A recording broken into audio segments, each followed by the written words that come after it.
Para, respira e me responde uma coisa.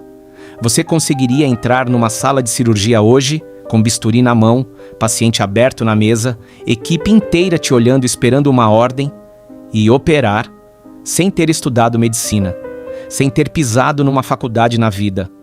Só com o que você leu numa semana? A maioria das pessoas diz não, e tá certa. Ferdinand Valdo Demara disse sim, e funcionou.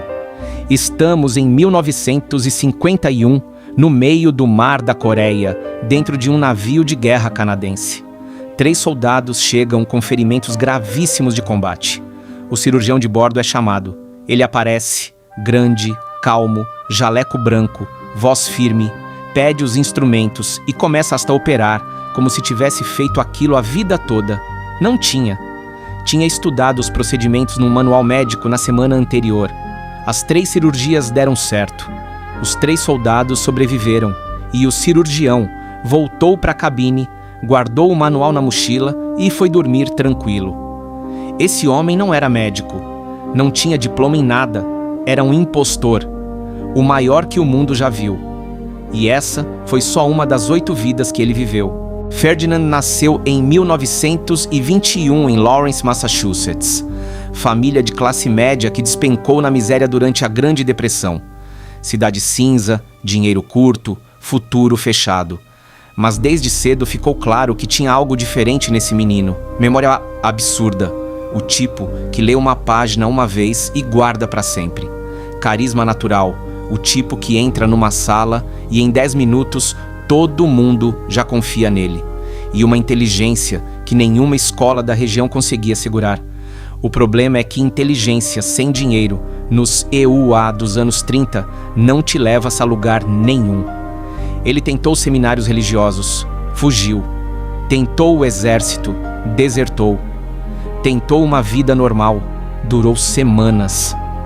Demara não era preguiçoso, era o oposto. Era grande demais para caber no espaço que o mundo tinha reservado para ele. E em vez de diminuir, ele tomou uma decisão silenciosa e devastadora. Se o mundo não tem espaço para mim do jeito que sou, eu invento um espaço. Com outro nome, com outra história, com documentos que provem o que eu precisar provar. A primeira identidade roubada foi de um amigo. E aí não teve mais volta. Robert Linton French. Esse foi o primeiro nome que Ferdinand Demara roubou.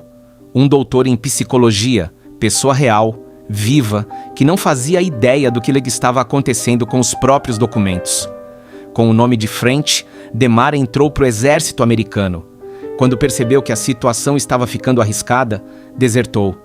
Precisava sumir. E sumiu da forma mais improvável possível. Virou monge.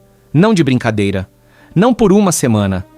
Ele entrou num mosteiro trapista no Kentucky e viveu meses em silêncio absoluto, seguindo todos os rituais, rezando nos horários certos, convivendo com monges de verdade que não suspeitaram de nada.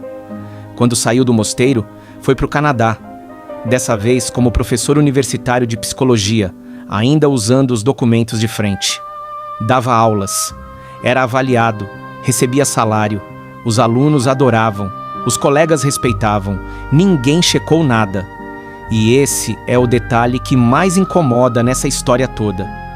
Não é só sobre Demara, é sobre como o mundo funciona. A gente acredita em quem parece acreditar em si mesmo. E Demara acreditava tanto que a confiança vazava por todos os poros. Mas professor universitário era pequeno demais. O próximo papel ia ser maior. Para entrar na Marinha Real Canadense como cirurgião, Demara precisava de um médico real para roubar. Encontrou o Dr. Joseph Cyr, um médico canadense legítimo, com reputação sólida, vivendo tranquilo em New Brunswick sem saber de nada. Demara pegou os documentos, estudou o currículo, memorizou a biografia e embarcou. Os primeiros meses foram tranquilos, consultas simples, tratamentos básicos, nada que uma boa memória e uma postura confiante não resolvessem. Ele estudava manuais médicos à noite, observava procedimentos sempre que conseguia, ia acumulando conhecimento em camadas como sempre fez. Aí veio a Guerra da Coreia com tudo. Soldados chegaram feridos de combate. Ferimentos reais, graves, urgentes. Sem tempo para hesitar, sem espaço para improvisar. A equipe inteira olhando para o Dr. Cyr, esperando uma decisão. Se você tá achando essa história perturbadora do jeito certo, já deixa o like aqui no Passado Simples, porque o que aconteceu nessa sala de cirurgia vai fazer você questionar o que competência significa de verdade. Demara pediu os instrumentos, respirou fundo e começou. 3 pacientes, 3 cirurgias, 3 histórias que deveriam ter terminado em tragédia. A primeira, uma bala alojada perigosamente perto do pulmão. Demara localizou, extraiu, suturou. O soldado sobreviveu. A segunda, uma perna com infecção avançada que os manuais indicavam amputação. Demara decidiu tentar salvar. Conseguiu. A terceira, ferimento abdominal grave. A cirurgia mais complexa das 3. A equipe visivelmente tensa. Demara, calmo, sempre calmo. Terminou o procedimento, fechou, mandou o paciente para a recuperação. Os 3 sobreviveram. A tripulação inteira ficou impressionada. Oficiais elogiaram. A reputação do Dr. Cyr cresceu do dia para a noite. Era o melhor cirurgião que aquele navio já tinha tido. E aqui, a ironia dessa história atinge o nível máximo. Ferdinand Demara, um homem sem nenhuma formação médica, salvou vidas que médicos formados talvez não tivessem conseguido salvar. Porque ele estudou mais do que qualquer residente. Porque não tinha arrogância lá acadêmica. Porque cada procedimento era tratado como se a própria vida dependesse de acertar. Porque dependia. O problema é que quando você faz um trabalho bom demais, as pessoas começam a falar. Um jornalista ouviu sobre o heróico Dr. Joseph Cyr da Marinha Canadense. Achou que era uma boa história. E era. Só não do jeito que ele imaginou. A matéria saiu, com foto, com o nome completo, destaque nacional. Do outro lado do país, o Dr. Joseph Cyr real, tomando café da manhã numa manhã comum em New Brunswick, abriu o jornal. Viu a foto, leu o nome e ficou olhando para a página por um tempo que devia ter parecido eternidade. Aquele não era ele. Ligou para as autoridades. A Marinha Canadense abriu investigação.